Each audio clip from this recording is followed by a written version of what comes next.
Hello, everyone, and welcome to the 139th episode of Don't Forget the Popcorn. We are back with an everything I watched this month. I watched a lot and a lot of new stuff, so we won't waste any time. I'll have my top five as usual, and my lord, this month was one of the hardest to pick in a while. So help out a guy and like and subscribe. Follow me on Letterboxd, Ralph Vader. It's linked in the description below. Let me know what you watched this month in the comments, and let's get into everything I watched in August. Hunger, 2008, directed by Steve McQueen. Steve McQueen's a great director, man. Him and his boy Michael Fassbender, who I adore, one of my favorite actors. They team up for this film, which is about an Irish hunger strike in a prison that was occupied by the UK in the 80s, and this movie was crazy. It really, by the end, I felt hungry too. I felt like I didn't eat as well. I was very fascinated with the acting, but I will say this is not a movie I probably will ever watch again. But it's one everyone should maybe see once. I'm going to give Hunger a 7.8 out of 10. Debs, 2004, directed by Angela Robinson. Okay, this was really, really, really close to making the top five of the month, but I had to slide some stuff in there I felt like deserved it a little bit more. I absolutely love this film. Absolutely love this film. I know I've seen it around when it came out, but that's over 20 years ago, and man, I forgot how great this film is. Shout outs to Jordana Brewster playing Lucy Diamond. One of the best LGBT characters I've seen in a film in a while. This is a weird movie. This is not a movie that's going to be for everyone, but it's one of those weird, like, lipstick lesbian movies that I think is just a fun time. It's about these like high school spy girls who are trying to catch this chick. The chick happens to be gay and she happens to like one of the girls. It's just a fun time. I absolutely loved it, but I can only suggest it to cult film fans. I'm going to give Debs a 9 out of 10. Everybody Wants Some, 2016, directed by Richard Linklater. Richard Linklater, one of the best directors of all time, such range and diversity, and he gives us a great film with the spiritual sequel to Dazed and Confused, one of the best coming-of-age high school movies. It was, I believe, number 4 on my best high school movies list of all time out of 20. So I absolutely love this film. Loved it. So close to making the top 5 of the month. Very close. I watched it twice this month, actually. It's about a weekend right before college starts for these baseball players. And these guys just bond and have a great time partying. It's just a fun partying, coming of age, young adult story. Had a great time with it. I would highly suggest to anyone. I'm going to give Everybody Wants Some an 8.7 out of 10. How to Train Your Dragon 2025, directed by Dean DeBlois.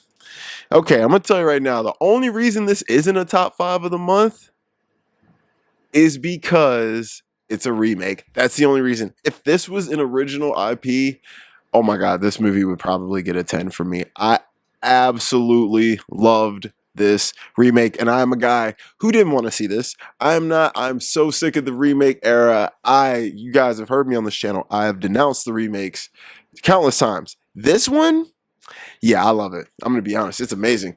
But it is a shot for shot remake just in live action. I can't act like it's anything new, but it's done perfectly. Everything is done right. The acting, the editing, the look of it, the pace. They lose none of the magic that the original has. And I would highly, highly suggest this. I cried. I really did. So I'm going to give How to Train Your Dragon a 9.2 out of 10. Shanjiro, 1962, directed by Kira Kurosawa. Another one that easily could have made the top 5 of the month. Another spiritual sequel, a spiritual sequel to Yojimbo, a classic Kira Kurosawa film starring the great Toshino Mifei. And this movie's great. It's great. I loved it. Fun movie. About a samurai who wants to help people who can't help themselves. And it's got one of the coolest endings. If you're a old Japanese fan, a samurai fan, absolutely. I'm going to give Sanjuro a 9.1 out of 10. Warfare 2025, directed by Alex Garland. Another movie that pleasantly surprised me. I did not think I would like this movie as much as I did, but I had a great time with this in this fast-paced, high-octane, race the clock to save these guys over in the military. I believe it takes place in 2005 over in Iraq. And man, the acting, the intensity, the pacing, the editing, just brilliant. I love this film. I thought it was great. And if you're a military guy or someone who's interested, this is absolutely up your alley. I'm going to give Warfare an 8.4 out of 10. Mississippi Burning, 1988, directed by Alan Parker. Now, Mississippi Burning, man, this might be the most racist movie ever made, but it was a good time. Well, I won't say a good time. It was a good movie. It just highlights the South in the 60s and how bad it was. And you got Willem Dafoe and Gene Hackman. Hackman playing a great role as normal. He really was special. These FBI guys are trying to figure out what happened to these 3 missing activists who go down there, and they're white, so people care. So that's what the movie's about, and it uncovers a lot of things and truths about this town that this happened in. So, hey, if you're a civil rights fan or civil rights history fan, I would suggest this. I'm going to give Mississippi Burning an 8 out of 10. The Personal History of David Copperfield, 2019, directed by Armando Iannucci.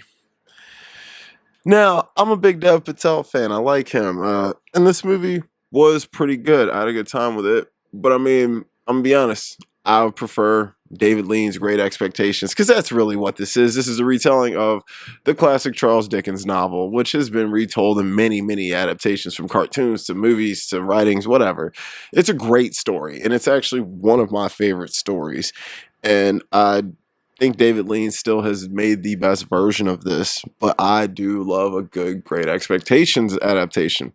So, although I don't think it's the best film or the best version of it, I still had a good time with it, and there were still some good performances and things to watch. Tilda Swinton was great. So, I'm going to give The Personal History of David Copperfield a 7.4 out of 10. Penguins of Madagascar, 2014, directed by Eric Darnell and Simon J. Smith. Okay, I was watching the Madagascar movies the last couple months. The first one was pretty good. It was fine. The second one I did not care for, and I just can't bring myself to watch 3, but I did want to see this one because I heard this one was pretty good, and I have to agree. I had a good time with it. It was fun. Good kids movie, serviceable for the family. It had some laughs. It had some fun action. The penguins are more exciting to me than the zebra and the lion and the giraffe, whatever. Those guys are boring to me. These guys are more fun. So I'm going to give Penguins of Madagascar a 7.1 out of 10. Wheel of Fortune and Fantasy, 2021, directed by Ryosuke Hamaguchi. This was another one that was very, very on the edge of making the top 5 of the month. This month was very hard, man. It was crazy leaving some off, but ultimately did. This movie is incredible. It's an anthology of 3 stories about relationships that really make you think, and I think all 3 stories were done very, very well in this movie. Particularly the last one really hit me hard, and I couldn't relate to it at all in my own personal life, but it hit me the hardest. So I loved it. If you're into relationship movies, conversational movies, this is right up your alley. I'm going to give Wheel of Fortune and Fantasy a 9.2 out of 10. Barbarian, 2022, directed by Zach Cregger. All right, Zach Kreger. We will talk about him again later, and I'm sure you can guess why. Barbarian. I had to watch this after I watched Zach Kreger's newest film because I had to just see where he started from. This movie was pretty wild. I had a great time with this film. It's a weird horror movie about a girl who goes to an Airbnb that was double booked, and there's some weird shit going on in the basement. And I'm just going to leave it at that because if you haven't seen this, I would highly suggest it for horror fans. I'm going to give Barbarian an 8.2 out of 10. The Gambler, 1974, directed by Carol Rice. Or maybe it's Carl, I'm not sure. The Gambler, pretty good film. Great performance by James Caan, one of my favorite actors out of the 60s and 70s. He is incredible.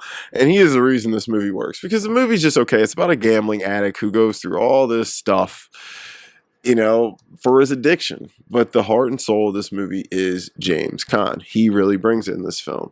But I've been watching a ton of movies about gambling addiction, and it is real, man. It is real. It is insane what some of these people do with their gambling. But if you're a gambling fan, I would suggest this to you. I'm going to give The Gambler a 7 out of 10. First top 5 of the month, Liquid Sky, 1982, directed by Slava Tuskerman. I believe this director is French. Liquid Sky, I don't even remember how I found out about this movie, but I saw a couple images from it and I was like, I need to see this. It was made for me. It is a weird 80s glam rock, punk rock, sci-fi, drug-induced, trippy boy movie that was made for your boy. Absolutely love this movie. It's about two androgynous models who are kind of going through their career, and one of them ends up kind of getting taken over by aliens, and they use her as a vessel in order to achieve their goal. And I'm not going to tell you what the goal is. I'm not going to spoil this movie for you because they do explain to you what's happening in it. But this is just one of those crazy, trippy movies you got to watch for yourself. I'm not going to say this is for everyone. It's absolutely a cult film, but this was absolutely for me. So with that, I'm going to give Liquid Sky a perfect 10 out of 10.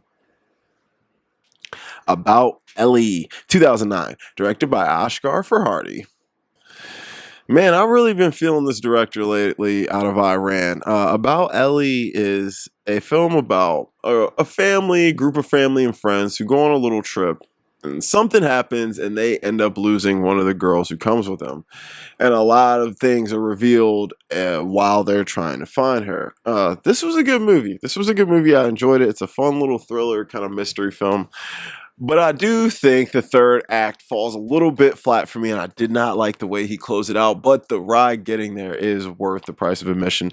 I'm going to give About Ellie an 8.2 out of 10. Bugsy, 1991, directed by Barry Levinson. Bugsy, I watched this movie in preparation for my best Vegas movies list, which I can link below if you guys want to see. Bugsy is a great film. Warren Beatty gives probably one of his best and maybe most underrated performances playing Bugsy Siegel, who is a gangster from New York who is responsible for opening the Flamingo Hotel in Las Vegas and kind of starting the Strip. And I'm going to leave it at that because I think it's a very interesting biopic that everyone should at least check out once, especially if you're a Vegas fan. I'm going to give Bugsy an 8 out of 10. Happy Go Lucky, 2008, directed by Mike Leigh. I'm a Mike Leigh fan. You know, I think he's one of the best British directors come out of there for sure. And I'm a fan of Sally Hawkins. I think she's one of the best actresses coming out of the UK. Didn't love this movie. I liked a lot of the set pieces. I liked a lot of the themes going on. But overall, I couldn't get down with the character fully. And this is a character I would typically resonate with, but she drove me a little bit crazy in this movie, and I think that's partly what's putting me off this movie a little bit. But it is a film that I think a lot of people, especially in their early mid-30s, could relate to, especially if they feel like they haven't gotten their life figured out yet. I'm going to give Happy Go Lucky a 6.8 8 out of 10. Freeway 2, Confessions of a Trick Baby, 1999, directed by Matthew Bright. All right, last month I talked about Freeway with Reese Witherspoon, which I absolutely adored. Reese Witherspoon's incredible. We're going to talk about her in a minute. Love that woman. Freeway 2, a direct-to-video sequel that probably no one really asked for, starring Natasha Lyonne, was actually way, way better than it should have been. Way better than I expected it to be. And I actually love this movie. I thought Freeway 2 was very good. It's more of a spiritual sequel than anything. But I had a great time with this. Natasha Lyonne is a star, and she's been a star for a long time. And I feel like she's just now starting to get credit for the things that she's done. And we should have been giving her flowers a long time ago. This is not a movie that's going to be for everyone. Freeway, it's about these two girls who escape from jail and go on a murderous killing spree looking for freedom. And it's goofy and silly and stupid, but there is a heart and soul, a charm, and a pace to this movie that makes it fully worth watching. I'm going to give Freeway 2, I'm going to overscore this, by the way, an 8 out of 10. And I'm going to tell you right now, no one else is going to give it that, but I personally had a good time with it. Broken Embraces, 2009, directed by Pedro Almodovar. Well, a great film, another great Pedro movie starring the great Penelope Cruz, who I've been watching so much of the last few months. Absolutely love that woman. I mean, what's not to love? Pedro Almodovar is one of the best directors ever. His movies, even if they're about similar things, they just grab you and hit you differently, each one. And Broken Embraces is no different. This film is about a man who is retelling a story about an old lover he had and why they couldn't be together and what happened. And it's just layered in that Pedro fashion that keeps you on edge, keeps you, on your toes. And, it's unpredictable. Even when you think you know what's going to happen, you don't. And I love that about him. Another one that was close to making the top 5. I'm going to give Broken Embraces an 8.8 out of 10. Wild, 2014, directed by Jean-Marc Vallée. Well, said we would talk about Reese Witherspoon. Let's talk about it. Reese Witherspoon is one of the most underrated actresses of her generation. And each of these films that I haven't seen of her that I watch is just proving that more and more and more. And she's rich as hell, so she doesn't need acting. But my God, man, I would love to see her in more stuff. This movie was great, and she is the reason why. This movie is about a young woman in the mid-90s who ends up walking across the Pacific Trail 3,000 miles, basically from Mexico all the way up to Washington, and holy hell. Reese Witherspoon delivered a great performance in this movie. I absolutely adored it, and I absolutely adored her in it. And I don't think this movie would have been as good with a lesser actress, so I would suggest this to anyone. This is just a great wilderness film that keeps you on edge. It's a fun time, and it makes you appreciate life. I'm going to give Wild an 8.3 out of 10. Honeymoon in Vegas, 1992, directed by Andrew Bergman. Well, I think this is the first movie I really didn't like that much for the month. I mean, this movie I watched for the Vegas research, and despite a good performance from Nicolas Cage and James Caan, this movie's plot really upset me. Now, it falls in the same category as like Indecent Proposal, with what the hell is his name? From The Sting, Robert Redford, Woody Harrelson, and Demi Moore. A movie about, some rich guy who wants to, have time with some poor dude's girl. And I'm sorry. In the second half of this movie, it just lost me. They show Vegas in a nice light, but this rom-com just didn't hit for me. I'm going to give Honeymoon in Vegas a 6 out of 10. Dumbo, 1941, directed by a whole bunch of dudes, like a lot, like 7 or 8. All right, Dumbo. Let's talk about some of the best animation you've ever seen. To this day, I was blown away by this film's animation, the look of it, the story. but I was really punched in the face with the overt racism that I saw in this film. And there was a couple times, there's a song in the beginning where I don't even want to get into it, but they're basically essentially referring to black people as lazy. And then later on, we get the Crows, where they're just caricatures of black stereotypes that were looked at negatively in that time period. And I'm totally fine with racism in movies, especially when they fit the narrative of the time period or whatever. These are animals. Okay, there's no humans in this movie. There was no need for this in this movie. This was just overt racism done at a time when it was fun and cool to poke fun at other people who were different. And the crazy thing is the people they're making fun of actually are the most entertaining part of the movie. That's the double-edged sword here, because you are going to be entertained with these guys. They do probably the most memorable and greatest musical number in this film.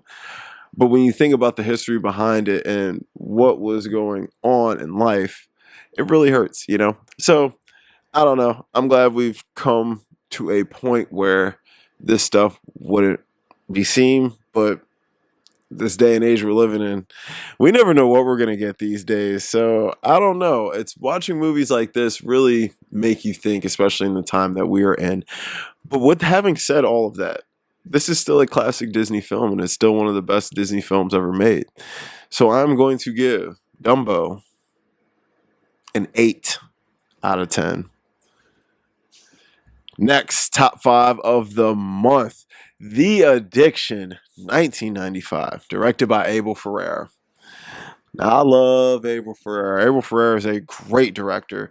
And this is a great movie. First of all, Lily Taylor, I've never really been the biggest fan of her. She's fine. Fell in love with this woman in this movie. This is a vampire movie about grad students and theories and philosophy and addiction, the addiction. And there's metaphors and allegories that go along with this. And this is just beautifully written, beautifully acted. The black and white cinematography, to die for. Great soundtrack, great score. Absolutely love this movie. Immediately bought it on Arrow Blu-ray. I'm going to give The Addiction a 9.5 out of 10. Next, top 5 of the month, The Salesman, 2016, directed by Asghar Farhadi. Talked about this guy earlier. I've been in Iran lately. This movie is absolutely incredible. It is a play on Death of a Salesman. I believe it's a stage play that was written. And this movie is about a man who has to move into, a couple, that has to move into an apartment because the one they are currently in is renovated. And the woman gets assaulted. And I'm not giving this away. This all happens early. And this is just a movie about a relationship that is dealing with all these challenges and the fallout of this traumatic event. And it really highlights a lot of things about men, women, relationships, society, trauma. Oh my God. It's so beautifully written, so beautifully written, so beautifully directed. Asghar Farhadi. This is one of the best relationship movies I have ever seen. And with that, I'm going to give The Salesman a perfect 10 out of 10. Materialist, 2025, directed by Celine Song. An okay follow-up to Past Lives, which was a top movie for me in that year. I believe it was 2023. Past Lives was incredible. Materialist was okay. Good cast. Love Dakota Johnson. Love Pedro Pascal. And, of course, I love Chris Evans. But this movie, it just didn't hit for me. But I do think it highlights modern dating and some of the stereotypes that go with it very well. I'm going to give Materialist a 7 out of 10. Parallel Mothers, 2021, directed by Pedro Almodovar. This was literally the 6th spot for the top 5 of the month, and it was so close between what I picked for the 5th. Another Penelope Cruz and Pedro collaboration, and it's another amazing movie. I think it's absolutely brilliant. This movie is about 2 women who are giving birth to kids at the same time, and their kids get switched at birth. And let me tell you something, you have no idea how this movie's going to go. It's a ride that you just take and let it take you in, as Almodovar does. Absolutely love this movie. I would give this movie a 9.2 out of 10. Chip 'n Dale Rescue Rangers, 2022, directed by Kira Schaefer. All right, this movie was all right. Chippendales. I didn't get to see this when it came out, but I heard it was good, and it wasn't bad. It's a good animated film. The crazy thing is, I think it does a very, very good job of highlighting the current standards in Hollywood for actors as they age, because it highlights it all, the plastic surgeries, the way people look, trying to be younger, and all of it. It's great. But as a movie though, I didn't love it, but I did like some of the themes and concepts. I would definitely watch it though. I'm gonna give Chip and Dale Rescue Rangers 7.4 out of 10. Next, top 5 of the month, Weapons 2025, directed by Zach Cregger.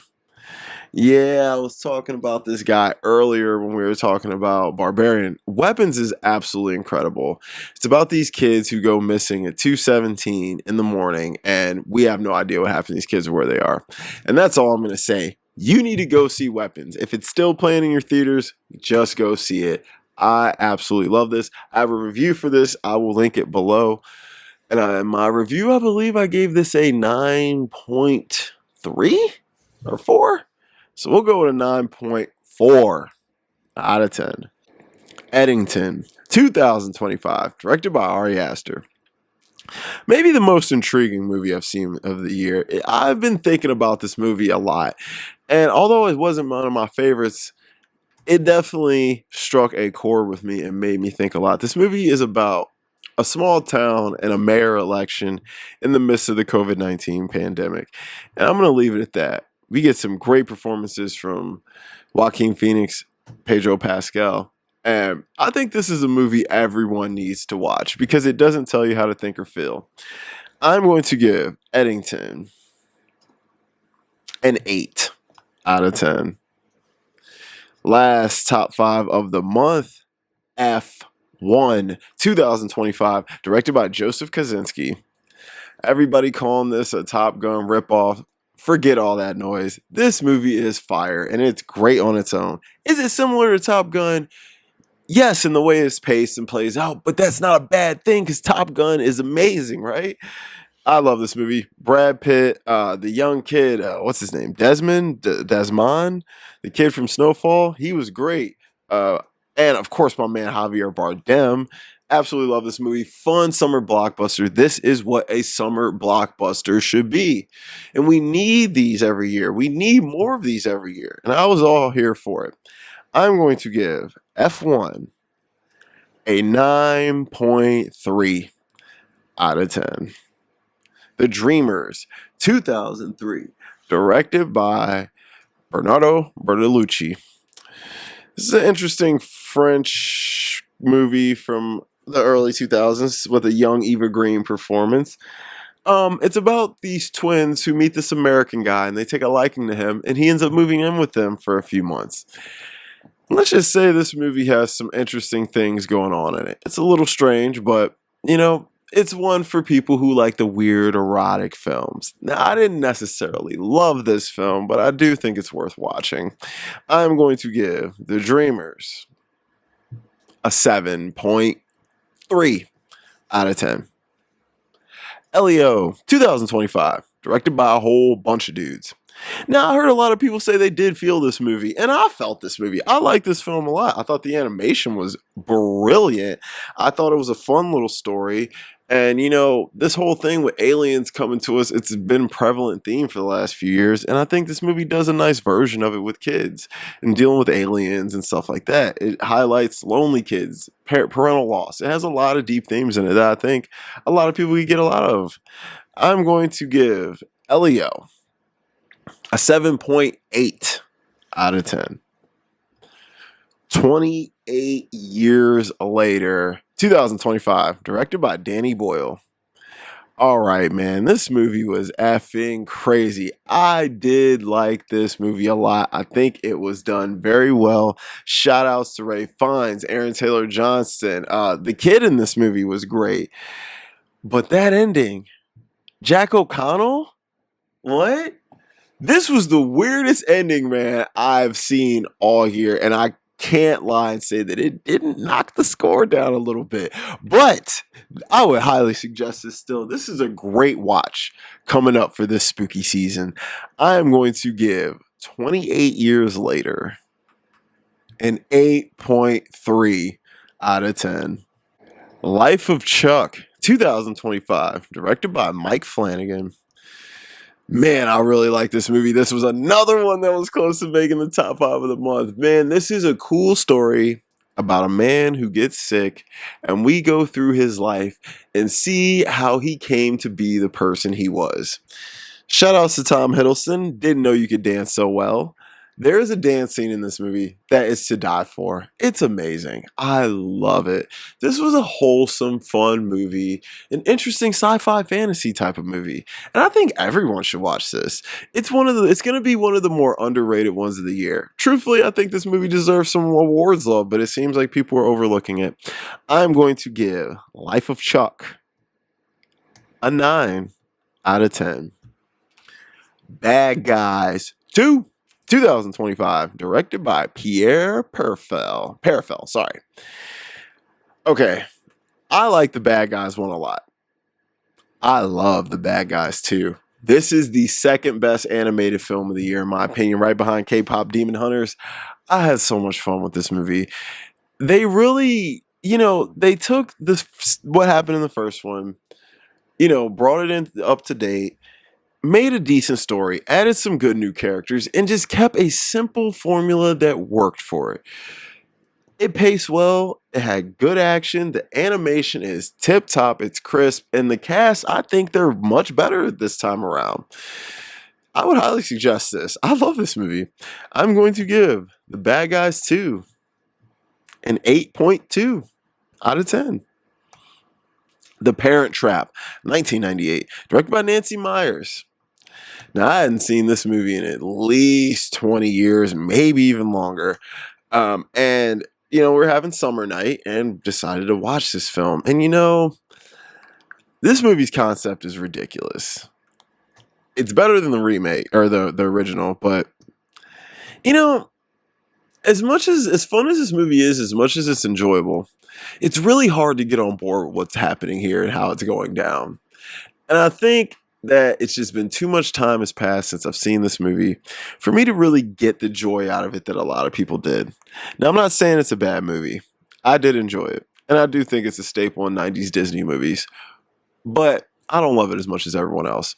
So with that, I'm going to give The Parent Trap a 6.9 out of 10. Last and absolutely least, Wet Hot American Summer, 2021, directed by David Wayne. Now I know I know everyone is probably like, "What? You didn't like this movie?" I'm gonna be honest. I didn't like this movie. It's not a bad movie. It's not a terrible movie. I didn't hate this movie, but I didn't like it. And the reason is because I didn't see it until 2025. I should have saw this in 2001. How did I not watch this with American Pie 2? How did I not watch this when it came out? I really don't understand how this movie missed me, especially with this cast. Even though most of the people weren't really big yet. I mean, I just don't know how I missed this, but I did, and I'm just now seeing it. And let me tell you, it just does not hit for me. The humor it's too much. It's too goofy and stupid. I was just shaking my head at a lot of it. It has its moments, sure, but I don't know. I couldn't get on board with it fully. It just isn't a good camp movie for me. I'd much rather watch Heavyweights, or I'd rather watch Camp Nowhere, or even The Parent Trap. Like, a sleepaway camp. Any other camp movie I can think of right now, I'll probably take over this, but it does have a good cast. And if you like goofy, toilet, silly humor from the early 2000s, hey, this movie's up your alley. But they did do some progressive stuff in it 24 years ago that I was kind of impressed with. But I'm going to give Wet Hot American Summer a 6 out of 10. Guys, thank you so much for watching my Everything I Watched in August. Make sure you tell me what you watched in the comments below. Let me know if there's a film or topic you'd like me to review. Guys, if you made it this far, you must like me a little, so go ahead. Like and subscribe for a guy. Follow me on Letterboxd, Ralph Vader. I'll link that below. I got a podcast with my buddy, The Cutting Room Floor. I'll link that below for more movie content. I'll be back next week. And don't forget the popcorn.